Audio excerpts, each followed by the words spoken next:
J'ai rencontré David Susskind il y a très longtemps.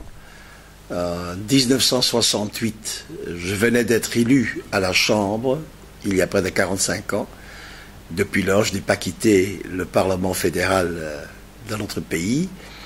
Et c'était une sorte de voyage de quelques jeunes parlementaires à l'Israël. C'était un homme d'une extraordinaire chaleur, absolument extraverti, grand, bouclé, qui nous enthousiasmait et qui avait quelque chose de très particulier pour moi, qui avait rencontré à l'ULB mes premiers condisciples juifs, parce que je sortais d'un collège de jésuites où j'étais primus et ce n'était pas l'endroit pour rencontrer beaucoup de personnes d'une autre obédience, et qui était un juif laïque. Moi, j'avais du mal à comprendre ce que c'était un juif laïque au début. Tout ce qui était très proche du rabbinat, de l'orthodoxie juive, avec toutes ces diversités, me paraissait quelque chose de normal. Mais rencontrer un juif libre-penseur était nouveau pour moi. En plus de cela, toute son action était de se rendre compte, avec un réalisme généreux, qu'il fallait trouver une solution au problème palestinien. C'est pas possible, dans des conditions parfois très dramatiques, de pouvoir jouer toujours et sur les États-Unis et sur l'Europe et sur le drame de la Shoah qui nous colle à la peau, pour ne pas solutionner un jour le problème d'une existence pacifique avec d'autres populations au Moyen-Orient. Et David s'est consacré entièrement à cette mission. Animateur ici à Bruxelles du centre laïque, il donnait une autre perspective. Je l'ai vu des dizaines de fois. Je l'ai connu dans toutes sortes de circonstances, à Anvers, à Bruxelles, parce qu'il avait ses affaires à Anvers, et de temps en temps, il m'introduisait chez des amis et des connaissances d'Anvers.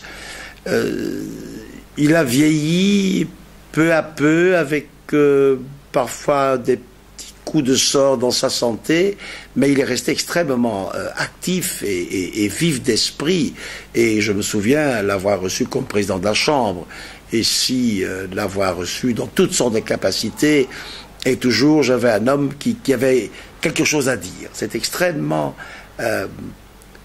typique de David Susskind. Il était pédagogue, il voulait convaincre, il voulait expliquer, il voulait, avec une volubilité parfois extraordinaire, avec une sorte d'enthousiasme décapant, il voulait dire nous avons le droit de survivre, d'exister en Israël, mais sa position était d'exister en coexistence pacifique avec d'autres, et non pas de manière antinomique, en étant la petite démocratie la plus avancée, ou l'unique peut-être au Moyen-Orient, aidée par une technologie, par une intelligence, par un soutien mondial, et spécialement un soutien américain. Et il voulait que le peuple juif puisse, dans une coexistence qui n'était pas réactionnaire, qui n'était pas vieux jeu, qui n'était pas d'une orthodoxie un peu surannée, avec tout le respect que je dois aux religions monothéistes, mais il avait une dimension particulière, différente des autres. Et moi, je crois que je n'ai jamais rien su refuser à David Susskind. C'était pas possible.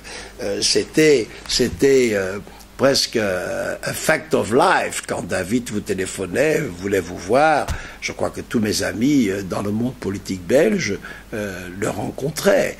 De temps en temps, il fallait que je le calme un peu. De temps en temps, il fallait que j'essaie de lui dire qu'il y avait quand même d'autres orientations que celles qu'il estimait indispensables.